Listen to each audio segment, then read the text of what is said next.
doing? Hello, Dave. Oh my God, My Kate friend. McG. Dave's my friend. So today we have Kate McGrath with us on the podcast. Kate and I have been friends and collaborators and business partners for over a decade at this point. My God, Yeah. I mean, we were in class in what, 2004? Oh my God, yeah. Yeah, Yeah, and like we would be in class one week and then we'd be divided. yeah, You, me, and yeah, Janine, your lovely wife and co-producer, our co-producer. yep. Um, and then, scattered like leaves another week. It's true. Being dramatists. That's true. That's true. That's exactly true. So Kate, you are, for those of people listening who don't know, you are an actress, you Hmm. are a writer, you are a producer. Um, did I leave anything out? I think that's it. Yeah, you took care of the business affairs for Phoenix. So you are one of the original, as far as people that I know, hyphenators, where you hyphenated a lot of your interests. To kick things off, what made you want to start hyphenating? What was your your thought with that? That was Why did you? actually, yeah, I would say that was early. I mean, me, and a lot of I think our like breed, our generation, were noticing hyphenators in the 90s, right? In like the late 80s, early 90s, like sort of Spike Lee, Quentin Tarantino, Kevin Smith, uh, you know, um, uh, Ed Burns was a big one because he was like that Irish Catholic guy that, at least in my household, he was, son of a cop kind of guy. So I was seeing that in trailers, these hyphenators, and I was like, that's what I want to do. Uh-huh. Because I didn't see myself making it on, you know, I didn't have the last name of somebody already famous. you know, um, I wasn't the goddaughter of Steven Spielberg, and I didn't have, gorgeous good looks. So like I wasn't going to be discovered in a card store. You know what I mean? So I was like, and I liked the idea of establishing a story with a character that I wanted to play, whether it was a character in Pulp Fiction, because at the time that was the coolest trailer I had ever seen in my life, or a war drama or a drug drama or something like that. Or, I mean, at the time in late high school through college, I was writing romantic comedies because it was before I was jaded and thought love was a lie. So, um, so that was something that I think, and I think you've said that too, that hyphenating to not just actor, but for me, it was acting and writing. That was something that I admired in my, early establishment as an artist. And I was kind of doing that before I even knew I wanted to do it. Like, I would kind of write stuff. I remember in like, I don't know, some early grade, I wrote like this murder mystery where like the weapon fell out of the kid's pocket on the way to the car, and that's how we discovered he was the murderer. Uh-huh. Terrible, terrible plot line. Like, but yeah, I mean, it was sort of always in my blood. So. Yeah, yeah. Well, what would you say your creative process is as far as going about? I like to ask all the guests that, but Yeah. I mean, what gets you going as far as I think I want to write about something. I mean, I know you're working on a couple of things right now. You don't have to go into details, but what is that? What's that thing where it goes from where there's nothing there to then suddenly that spark, and now there's a story that you think you want to tell. I mean, I would say there's an interest in playing a character initially, but um, nowadays, as I've gotten older, I would say there's sort of a greater purpose or message that I want to convey too. Um, and there's a very distinct obsessive interest in the dramaturgy, the research. I mean, I have an extensive, I don't know if you can see back here, but there's a crazy amount of books in my apartment. Hmm. Um, and it's, for me, it could be years long research before the actual story really takes shape. And some of that, I would say, is not the best creative process. I've been working on that too with, I've been trying to work on a better screenplay process, as you know, with a coach named Simone Bardasaghi. But I will say I love the research aspect of it and the sort of interviewing or just knowing as much as I can to establish the premise and the um, time period and the mood and also and I was just thinking about this.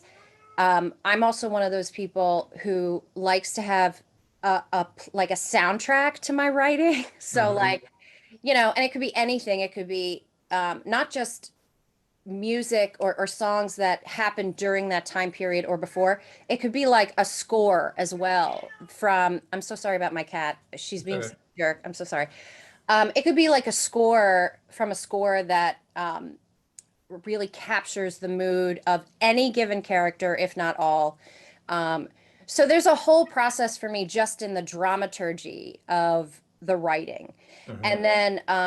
And then the scenes and the dialogue and the pace will start to percolate once these things start to come into the picture. And that can happen the whole time.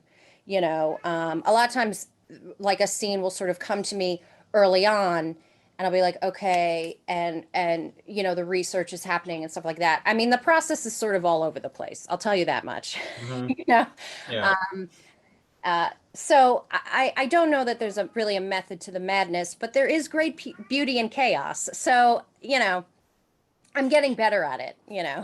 But So what because I mean I've had the opportunity over the 12 years that we've been working together to read a lot of the scripts that you've written. Several of which we turned into films.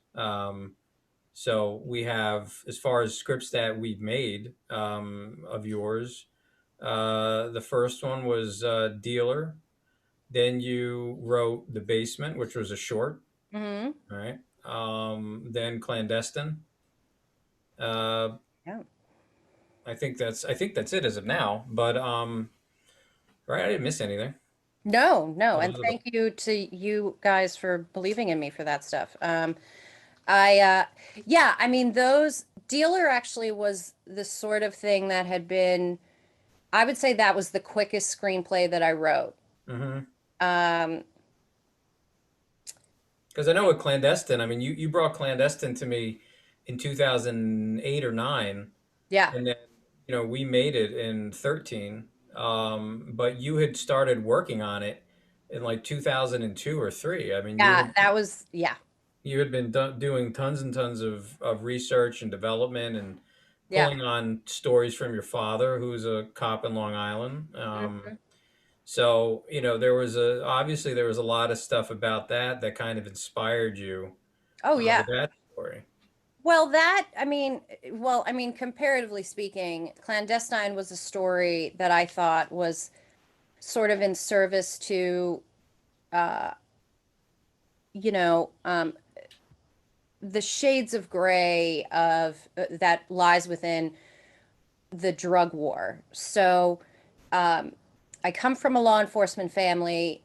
I honor that, but interviewing my father, who had 36 or so years on the job, Hmm. I had started interviewing him post 9/11, and the initial concept for a cop drama was how somebody in the 70s, when laws were different and not overly protective of, say, women, or, before we knew a lot about uh, women in crisis, at home or something. how somebody sees those things and then comes home and balances, life on the street and, a family at home. Hmm. But if you've ever spoken to a police officer, they're not overly dramatic people, uh, typically. You know, Right.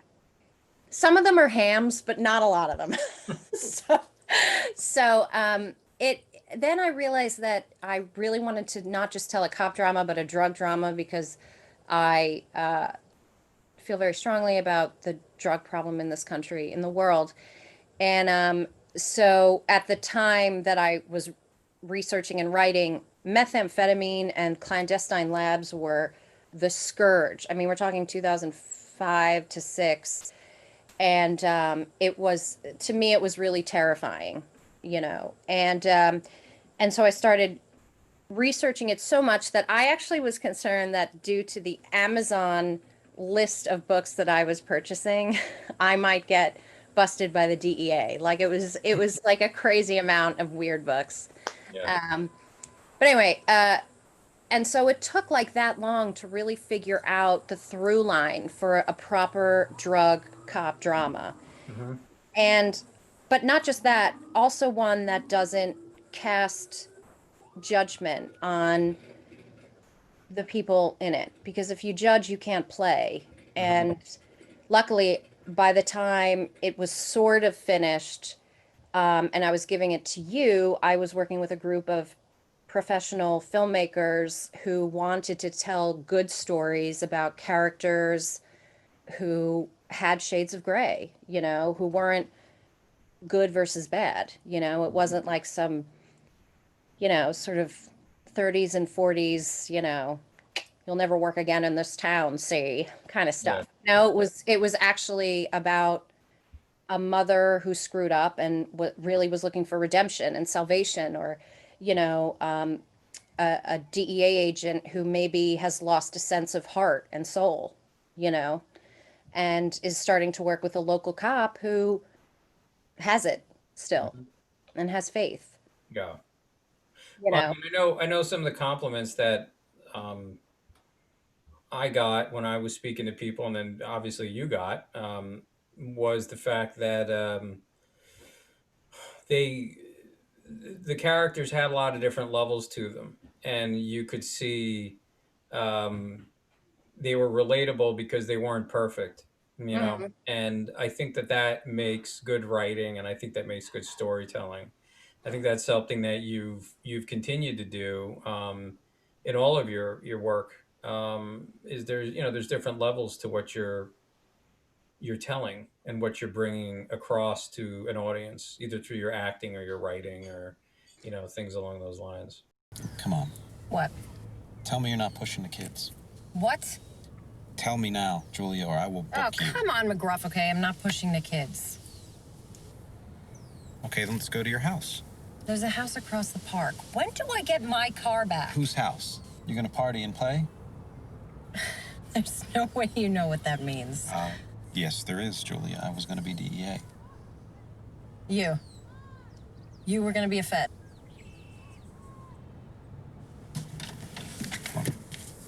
What? No, no. Wait, it's your class ring. I'm promised to another. That's your boy?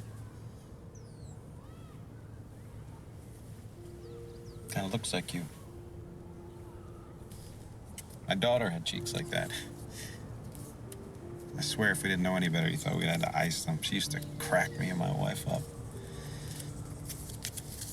Perry, right? Tattoo.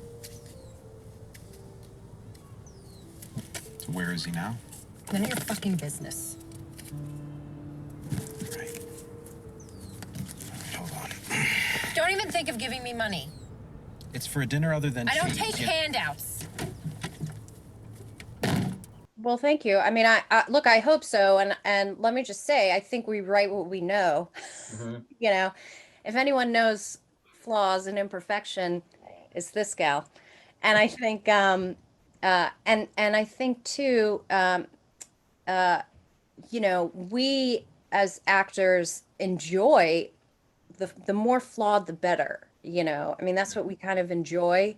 Everyone says, oh, actors love playing the villains. I mean, it's kind of true because, they're able to then find the reason behind these heinous acts or whatever, whether Mhm. you're playing like Maleficent or, Mussolini, like you are able to zero in on whatever the reason is. And trust me, Mussolini is a heinous human being, but there's always reasons that these things happen. And I mean, Jack Nicholson said you have 75% in common with any character you're playing, including Hitler, whether Mhm. you like it or not.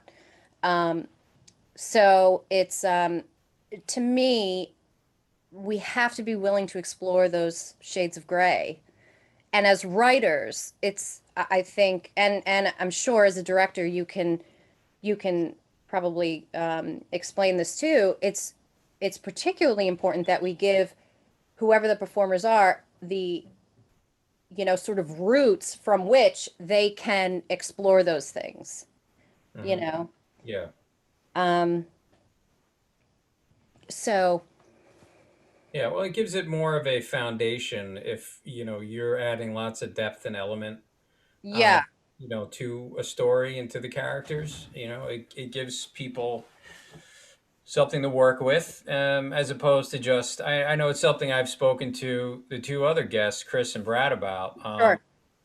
where, there's not a lot of interest in a character that is perfect in the beginning and then perfect at the end of the story. Oh I yeah. don't know what their arc is. What's their hero journey, and that's a challenge. I think nowadays where there's so much intermixed with stories. People, just because you write a character a certain way, that doesn't mean you condone that character.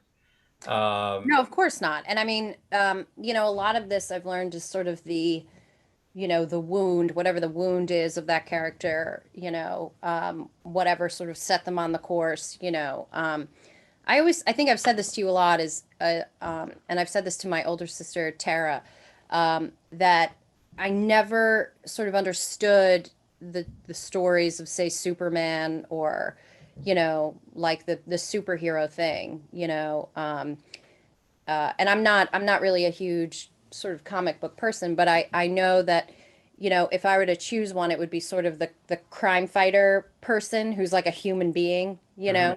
because at least I know that they're human, versus somebody who can fly or like, you know, get out of something quicker or whatever, because I can't relate to what it is to be superhuman at all. Yeah. Yeah. So, and when I go toe to toe with somebody who's an expert on it, they always have the best remarks back. Like, he's not perfect. Watch it again. Like, he's Mhm. dealing with very human struggles. Like, they always have the best arguments because they've studied it and they're right. But I always get stuck on the fact, like, no, but he's superhuman, like, so for me, I always feel like I just can't relate to it. Um, so anyway, Chris, it's interesting. Chris Ryan mentioned last week how he connected with a Falcon from the Marvel Universe, because he was just a human in a flying suit. oh, Um, okay. and Chris was like, Chris said, I have allergies, and I took lots of medications and it never turned me into a super soldier. So that was something that he found appealing about those characters. And I've always found Batman the most appealing because he's a human Right. being who uses his mind, and Yeah, yeah. his superpower is he doesn't give up, which I Yeah. always thought was cool. And that's actually said in one of the animation cartoons when they ask, "Well, what's your superpower?" And he's like, "I don't give up." Yeah. So I think, I always liked Batman too. I always liked him as well. Yeah. yeah, and so I think it's interesting and important to write characters, um, that show that, especially in a world today where the movies that people go to see a lot of the times in the movie theaters are superhero movies or Star Wars movies, which used to be about mythology. Mm. and Hero's Journey and Joseph Campbell. And now it's about people who are perfect on day one and can do everything that, characters worked to do and developed and trained, but they do it within one, half an hour of a movie. It's so funny that it's funny because you and I disagree on this because Right. Star Wars, to be fair, Star Wars doesn't speak to me the way it speaks to so many people, so many artists too, by the way. Hmm. Um, and I just lost all of your audience, but I did not mind the newer ones. I thought that the actors were great, and No, the actors are very yeah, good. I think they made the movies watchable. Were the actors? Um, I will say this, I didn't mind. I think the first two, maybe. I don't know. This isn't my language. My language is not sort of the sort of power, like these sort of mystical power things. Like, I understand untapped power and stuff like that. I just, for me, I'm a little more like based in the reality of things. Like, but uh, but I did, of course, see the new ones because there was such a spectacle about it. So of course I thought, um, I did like the first one, actually. I will say that. And it could have been quite simply the fact that there was sort of the idea of a rebellion renewed, you know. And I also liked uh, what was the one where the story of her stealing the plans? Rogue One. I thought Rogue yeah. One was good too. Hmm. Hmm.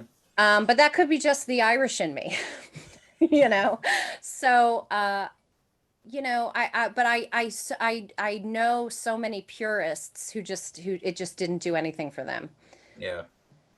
Yeah. Well, it's different thing, it's different interests for different people. I think Yeah. I've said this with each of the podcasts so far, but one of the things I'm interested in with doing these and why I wanted to do them, and we spoke about it before I even started doing them, was people have differences of opinion, Hmm. and that was at one time considered okay, and it wasn't a big deal. And now we've entered into a world where the belief, whether it's true or not, but what you see on social media, which is not the real world, it's social media, Oh yeah. um, is that you can't have a difference of opinion. You say something that people don't agree with, then it's World War V or 12 or whatever we're at, and but in reality, a lot of people can have differences of opinion, either through creative things or personal things or preferences or whatever, and my feeling is that's what friendship is, and that's what humanity is supposed to be about. Is people can have a different view, um, and then they talk about it and figure out what direction they want to head, and realize, hey, we're trying to get to the same place. Well, Um, yeah, of course. And I will say too, I adore the idea of having conversation about film and theater and it being a series of agreements and disagreements and then talking it out. I mean, I do this with Simone.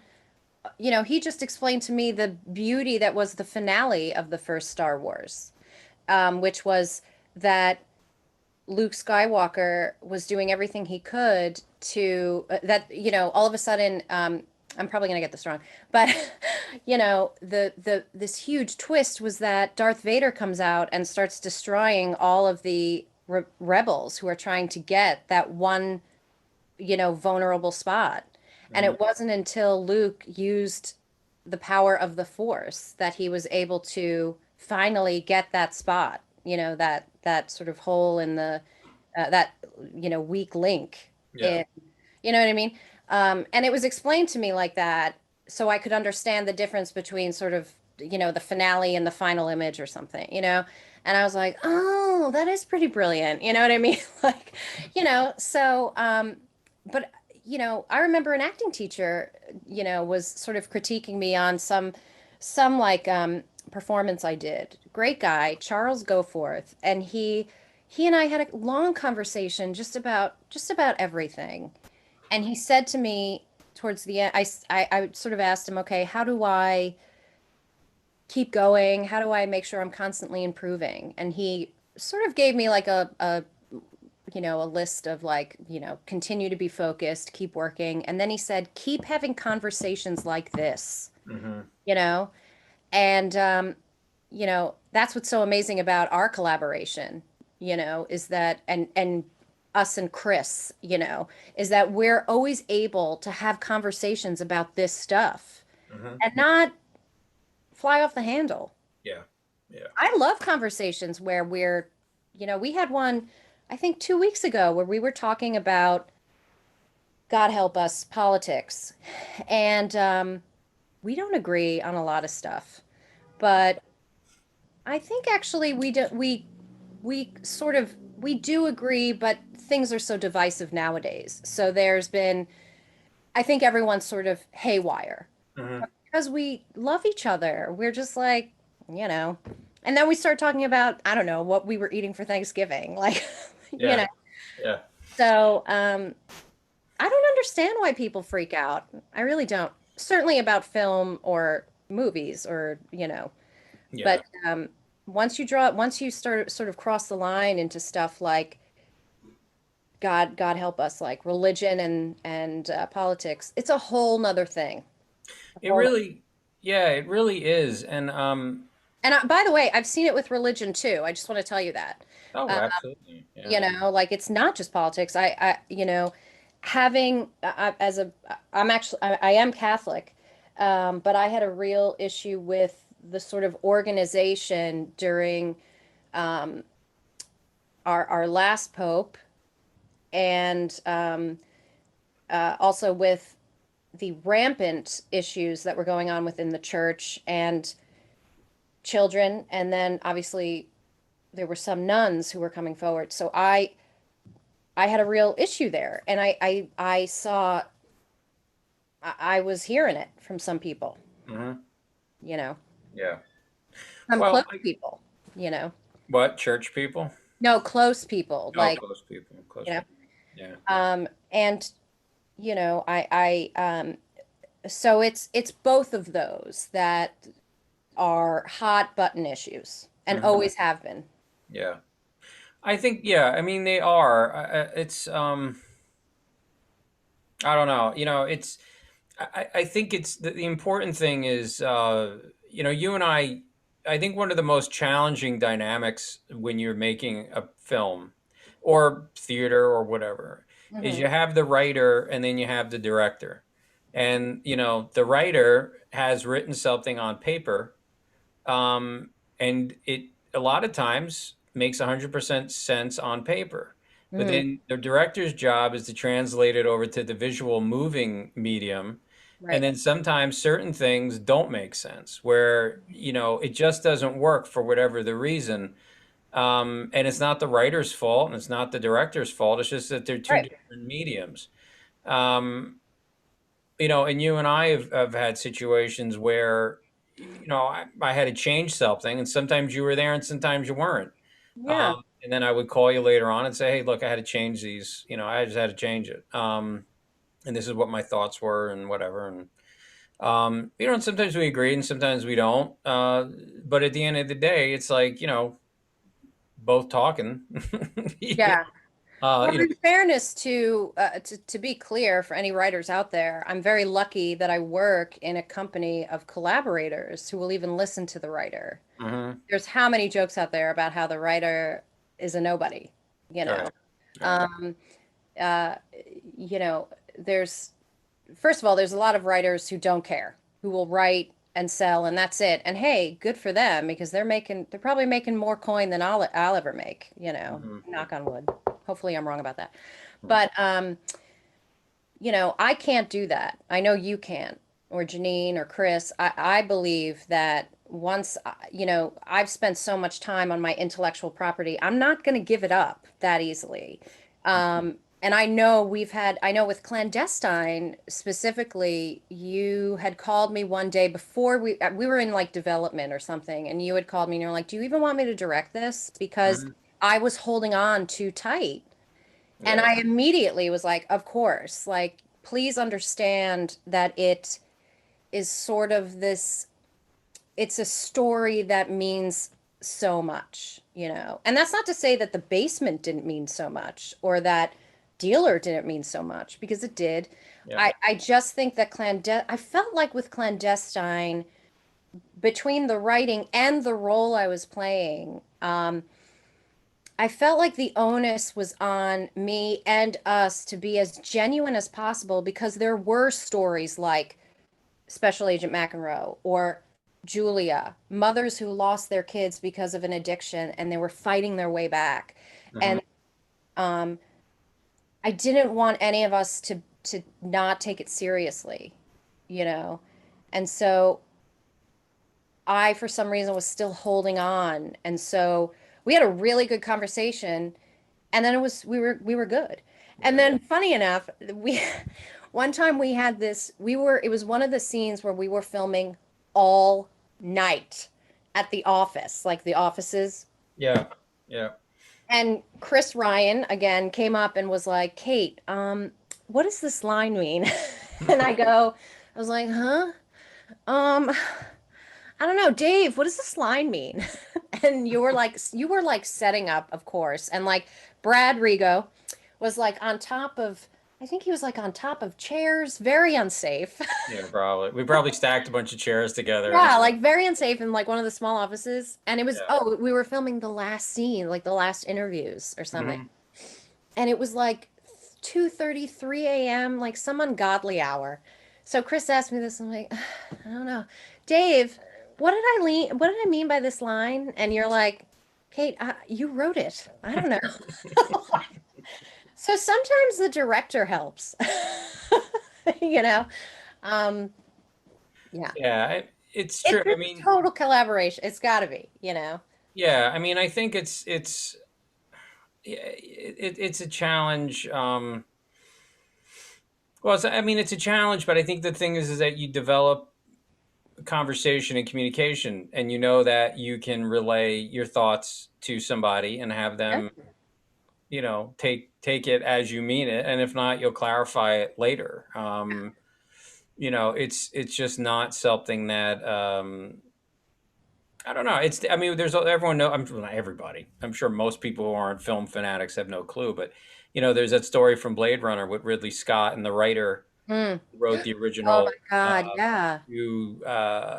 Android's Dream of Sheep. I think it's called, right. The original Blade Runner, what Right. Blade Runner was based off of. Do androids dream of electric sheep? I think that's it. But they were having these meetings, and the writer was really holding on, and Ridley Scott was getting frustrated Yeah. because he was saying, this does not make a good movie. It's a good story, but it's not a Right. good movie.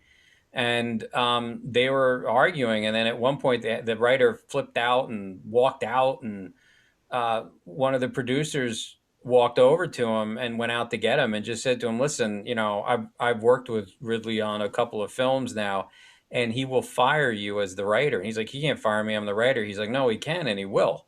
Yeah. And he ended up doing that. He Right. gave it a good college try, but at the end of the day, he did that. Now, obviously, that's different than what we're dealing with. Right. But Right. that was an instance where communication was not happening.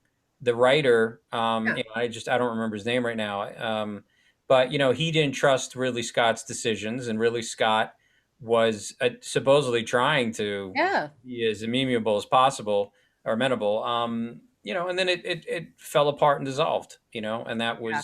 that was where it was. But so how do you deal with uh, when someone comes up to you, like a director, right, and Mhm. says, "I have to change this. Yeah. I'm not feeling this. I don't think this works. I feel this character is. I think we got to play around with this character a bit.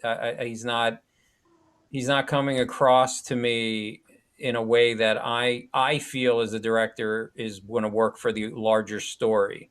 Right. How do you take that in and feel that in your ego, right? Or Yeah, your sure. sensitivities or your vulnerabilities or whatever, process it, and then say, okay, let's work together and move forward. What goes on for you in those moments? Well, I've gotten certainly better I believe in first of all, I want to be part of a team. Like I have always been told that this is collaboration, and and you can't succeed at it alone. I tried it early on. I think we all did to do it alone, and I was not successful. It wasn't until I got the email from you in '08 and joined up that I started to feel empowered and the tides changed. And because we were all had the same sort of history of rejection or not hearing, and we're able to empower each other, so to me, I like the idea of a team, being part of the team. And so in order to do that, I think you need to have open ears, to the suggestion. And it's also, I think, the writer's job once you're on set to realize that it's now the director's vision, So I know when we were filming The Basement, which, let's be honest, was probably the most exhausting shoot, right? Because we Yeah, shot that rough. in, right? I mean, and I wasn't even there for the whole thing. You and That's Janine, right. Yeah. yeah, you, Janine, and Alex, right? Alex Yeah, Alonso. I just started letting people go after their characters were done in the script because it was, the basement was very dirty, Yeah, very dusty, and I wanted everybody to feel like they were trapped in the basement. So yeah, nobody, I think you guys even ate down in the basement for the 12 hours. I yeah. didn't, no one, got out of the basement I basically. think in the end it was like 14 hours, right? In a basement. In the end, I mean, I wasn't there for 14, but I think I was there for about Yeah, 11, I would 12. say like 10, 10, Yeah. 12. Yeah, absolutely. So the basement, for anyone who doesn't know, is a short, but it took forever, and it's like a sort of like it's a story of essentially purgatory, but you don't.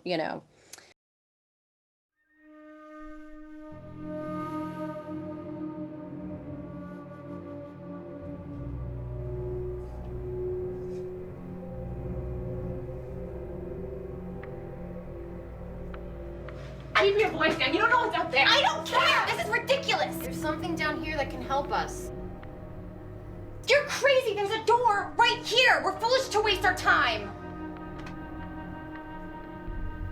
That face.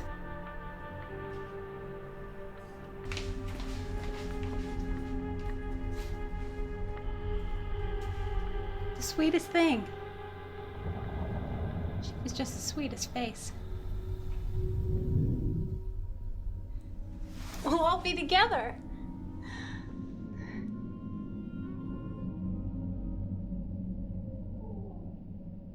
Something's not right. Something just doesn't feel right. I don't know this place. Right? What's happening to us? Where are we? I don't know!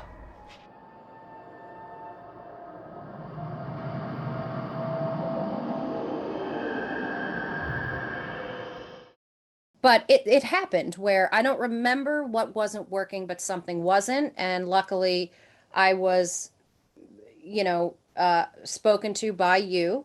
And you said, we got to fix this. And I was able to, right there with you, figure out a way, whatever it was, to make the dialogue work. Hmm. And it was so memorable to me because writers should actually, when that happens, be excited by it because you're part of the sort of ground, like earth, that is building this machine. Like, to me, that's exciting. I'm here on this set as an actor, and actors are oftentimes treated as products. But when you are the writer and you're still being treated as such, and the director comes up to you and says, listen, this isn't working, help me on this, you know number one, it's great that that's happening, considering in, the wild world of Hollywood, we hear terrible stories about how writers are treated. And number two, you're able to be part of, oh, wait, let's make this work. Okay, great. Let's figure this out. And we literally did it. It was almost like a math problem. Like, okay, let's do this, this, this. And I don't remember what was not working or how it went down, but we were at the workbench, sweaty as hell, disgusting. You know, God knows how we smelled, but we worked it out. Yeah. You know? Yeah. And that's what I love. I mean, with Clandestine, it was the same thing. You called me one day and you're like, listen, Janine and I were talking, we were looking at the dailies or whatever, and something is just missing. We need a scene with Julia and Coop, something to sort of seal their sort of connection here. Boom, we did it. I wrote a park scene, and then while we were on set shooting the park scene, I realized that the ending of the park scene almost seemed too long. So I mentioned to you, maybe he ends on his line about billions of years of evolution, Mm-hmm. you know? And it was so great because you were like, you know what? I think you're right. Let's try that. Let's try to end it on that. So there's always the fact that, like, you're a writer working on a set and a director comes to you and actually tells you that something's not working. Mm-hmm. That actually you should keep your ears open and be willing to work, Yeah. as opposed to, you know, look, I mean, it's maybe a cut to the ego. I mean, that's human, but still be open to the working of it, Mm-hmm. you know? Well, That's actually a very fond memory for me of the basement, is being able to say, all right, let's do this. Let's work on this. yeah. Well, we had to do that too. For Clandestine, we had an actor who had something happen and he wasn't able to get to film Oh it. my God, that's right. And I forgot. we didn't even know where he was, and his phone had died, and he didn't Yeah. have transportation. And we're like, we hope he's okay. But we had to keep shooting, you know. And I he didn't forgot. show up. I And think I blocked that out, actually. yeah, no. And you and I said to I can't get in touch with him. I don't know where he is. I hope he's okay. And you and I went into, I think, the kitchen or the dining room, and we just started like writing. So Okay, all right. So he can't do this now, and he's got to do this now. This Yeah. character needs to do this, and this, and then we have the Oh, interrogation. yes, that's there. right. Yeah. We have to add a line that he was caught. Yeah. Because he's not here in the lineup. So what are we going to do? So then Chris Ryan got, as his character of Billman, Yeah. got the, hey, we caught him down the block. And then Yeah. I'm like, oh, good. Hey, we got, whatever. And then it works, because the great thing is when you look at that, it's funny in the original script, the scene, but everything worked. This is quite the deal you have here.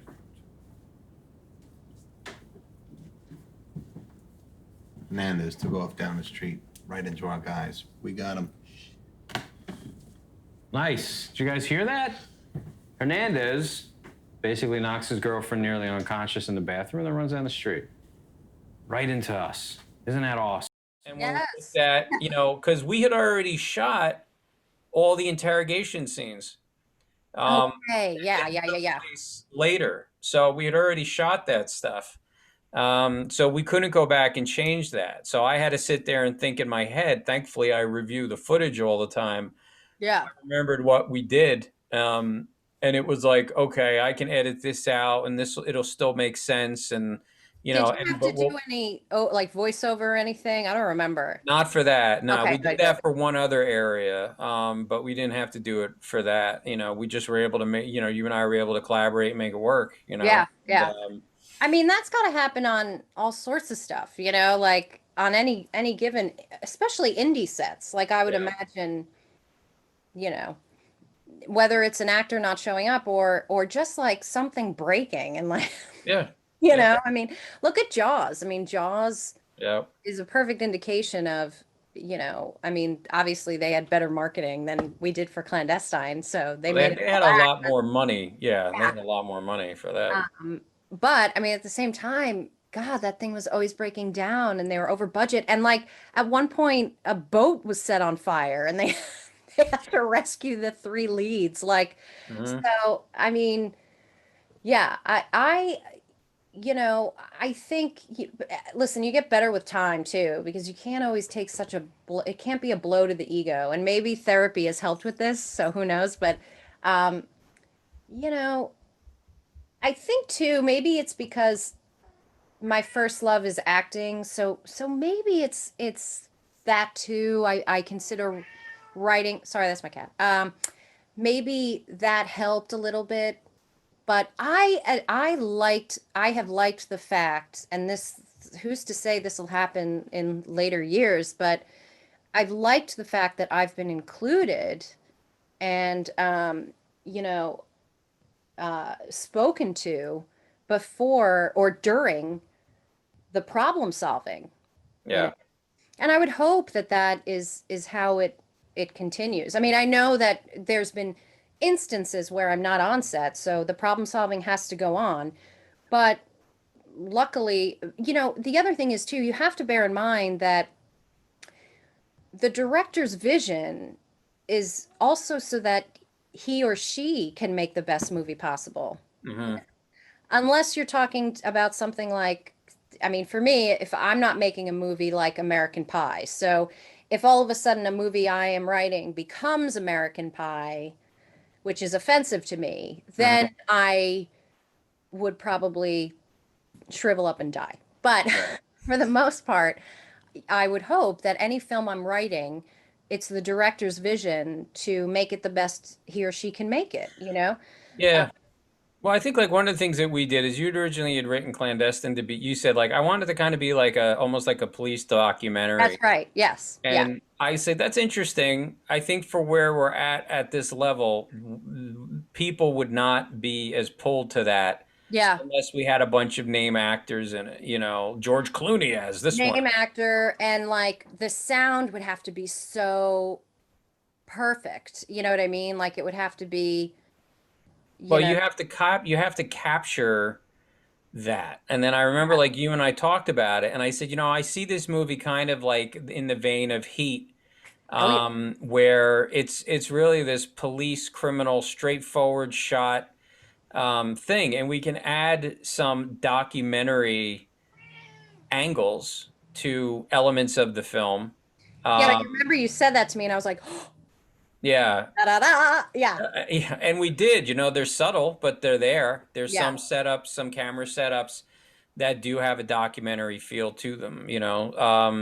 So you know, that was one of the things. But I think once we came to that agreement of how we were, you know, what I was going for based on what you had written, um, you know, that prevents it from becoming like American Pie. Oh yeah. I You mean, know, you have communication and you have your agreement. I mean, you and I have talked about this before, but we were doing one scene that you weren't at.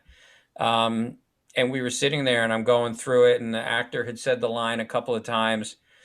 And I was like, that just isn't, I don't know why, it's just not working. Because one of the characters, Coop, we just kept on tweaking. And I had said to you, you know, there's a thin line between making him becoming believable as wet behind the ear and right. earnest, um, but not like how did this guy even pass the police test? Right, right. Yeah. So, Like naive baby or something. Yeah. yeah, yeah, and so there was this orbit of every time Coop shifted, McEnroe, the DEA agent, had a shift. So there Mm. was a lot of changes that happened in the story. And we were filming this one scene the day you weren't there, and I just abruptly said, "We got to change that line. The line doesn't work." And I said to the actor, "Can you say it this way?" And he was, you know, he was very open to everything. He made it very easy. He was like, "Yeah, sure, yeah, all right, sure, whatever," you know. And then one of the actresses came up and she was like, "Can I talk to you?" I was like, "Yeah, once we're done filming." It's like, Wait, I thought it was her line. I didn't even no, think it was someone else's no, line. it was someone else's line. Oh my God, I didn't And even realize that. no, the thing I was mentioning to her was how her character needed to Yes, that I knew. be. Yeah. But no, it was someone else's line, and then you know she was upset, saying, you know, I don't think you understand the script, and I was like, pretty sure I do. So, you know, but one of the things that gave me the confidence to say that was the fact that you and I had spoken about it to such detail Yeah. for 3 years, 4 years before we even started making the movie, Right, right. that I felt very confident about what the story was and where it needed to go, and what I was trying to make and what I told you I was trying to make. Right. So Which fell in line with what I had been trying to write, which I mean, at least what I had been trying to convey, I mean, again, scripts, when scripts go to the director, what should be understood is that they do have to be changed. I mean, we've been working with a producer in LA who tells us that all the time, mhm. you know. And you're a writer. You and Janine are writers, So you guys have something right now that we're developing. I mean, look, it's not easy to hear that, because you want to think, well, look, it falls under all the right sort of, it has all the right parameters right now. It's a good, the page numbers are good. It's a great genre.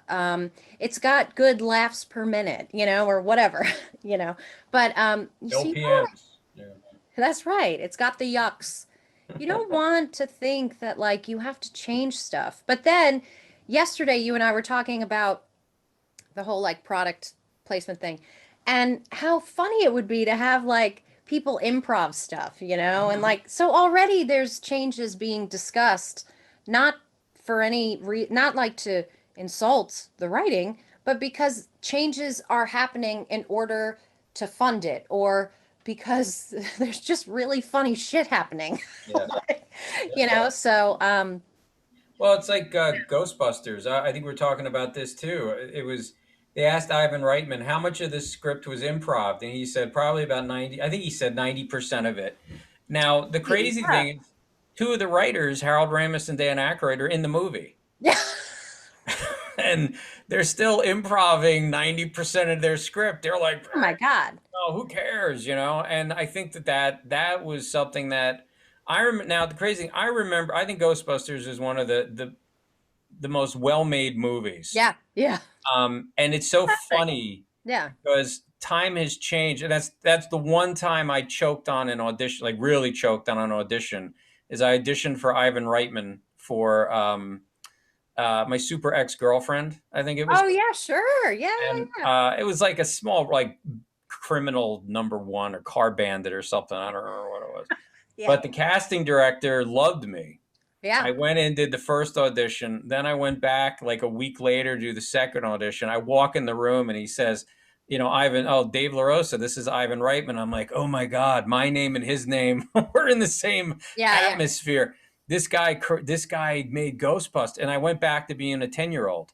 Yeah, yeah. And I totally torpedoed the audition. I did a horrible job. I could see the look of disappointment in the casting director's face because he really wanted me to have the part. What I should have done after I left was just turn it back around and come back and said, "Listen, I'm sorry. I got a little starstruck or whatever." Yeah, yeah. Which I don't get starstruck. I have to But there's really. some people like Well, I think when somebody connects with your childhood or Yeah. something that really impacted you, you're gonna get a little like, oh wow, and now I'd probably have a different response to it, but back then it was pretty astounding. I think I'd only been acting for, well, I was about 10 years at that point, so I should have known better, but anyway. I mean, like to me, and I think it's like the directors, for us, I think it would be like if you're called in for a director, like Michael Mann, Ridley Scott, Jim Sheridan, Steven Spielberg, like if we're ever in the room with them, like I'd kind of be like, okay. Like I feel like it would take the wind out of you for a second, Yeah, no, it's true. I think yeah, it's just it's interesting, but I think having that ability to have a good sense of the story you're trying to tell, where you're trying to go, and then staying focused and staying on target. Yeah. Yeah. Just it helps you, and that's preparation, and that's conversation, and Yeah. that's just discussion. I also think about like Adam McKay did a movie called Step Brothers with Will Ferrell and Mhm. who's the other brilliant guy? Oh, John C. Riley. Oh my God. Yeah. If you're gonna tell me that he wrote a script and then they didn't completely blow it out of the water with improv. I mean, even Mary Steenburgen, Mm-hmm. you know, Yeah. um, you can't muzzle those guys, you Yeah. know. Yeah. So, yeah, I mean, that's a little different than, look, that's different than the stories that we tell, sure, because that's really steeped in comedy, you know. Um, so, but I mean, that's the thing is, luckily we have a collaboration where, you know, you as a writer seem to respect writers, you know. So I mean, that's the only thing I would impart is if a writer's on set and the director comes up to them and says, "Listen, something is screwy here. This needs to be fixed." Mm-hmm. I would convey, look, that's actually really good compared to the nightmares that you hear. You know, Right.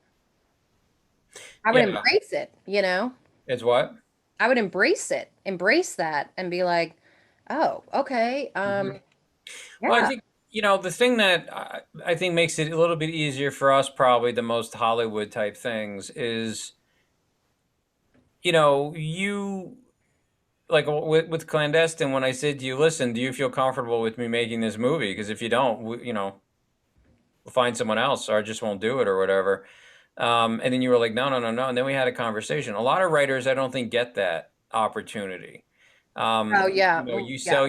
sell your script to the studio, and the studio says, okay, who's up on that? J.J. Abrams. Let's turn this into a new thing, a new trilogy, or a new whatever brand, or whatever, and they give it to him to try to turn it into something.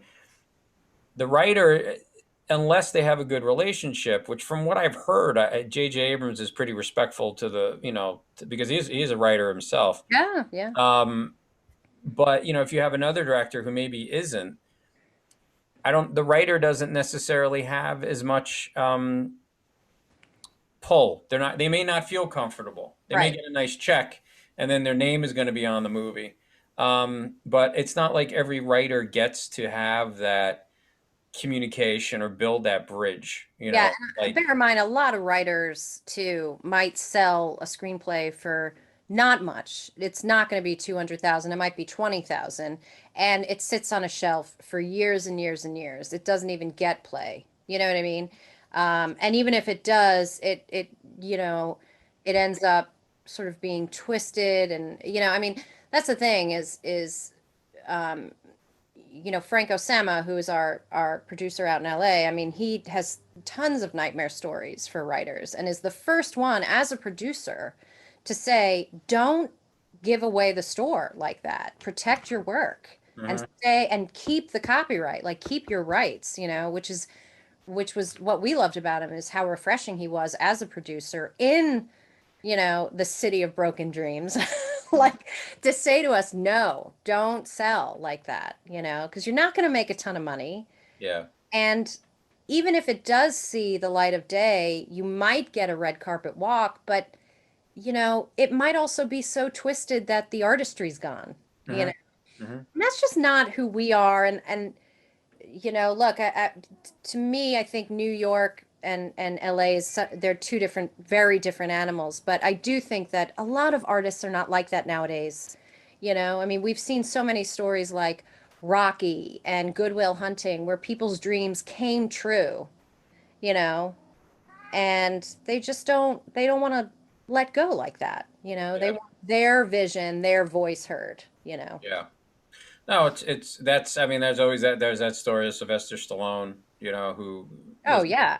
they offered him all this money to buy his script, but he couldn't have anything to do with it, and he was like, "Yeah, I could have made this, whatever it was, $200,000." He goes, Yeah. "And I would have burned through that and thrown myself off the bridge after." So I decided to hold on to it, and not get paid the money, but get the role and do this and do Yeah. that, and well, I want to thank you for jumping on to Yeah.